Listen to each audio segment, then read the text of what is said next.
হঠাৎ করে কিন্তু সারা দেশে ডেঙ্গু রোগীর সংখ্যা বৃদ্ধি পেয়েছে। তেমন আমাদের খুলনা মেডিকেল কলেজেও কিন্তু রোগীর সংখ্যা বৃদ্ধি পেয়েছে। 2024 সালে খুলনা মেডিকেল কলেজে মোট রোগী এসেছে আজ পর্যন্ত 219 জন।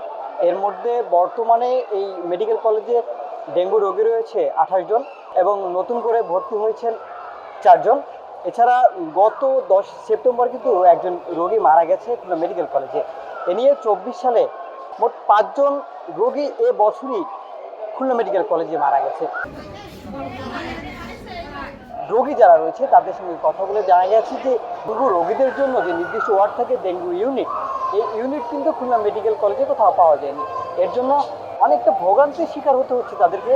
এবং স্থানীয় জনগণ জানিয়েছে যে জেলা প্রশাসকের কার্যালয় থেকে যদিও মেয়রের কার্যক্রম চালানো হচ্ছে, কিন্তু ওয়ার্ড পর্যায়ে কিন্তু অনেক কাউন্সিলর পলাতক রয়েছে, যার কারণে এডিস মশা নিধনের যে কার্যক্রম, যে মেডিসিনের যে সুষ্ঠু বন্টন এবং এগুলো বিভিন্ন ড্রেন বা যেই সব স্থানে ডেঙ্গু মশা জন্মায় সেগুলোতে ছিটানো, এই কাজে কিন্তু ব্যাঘাত ঘটেছে।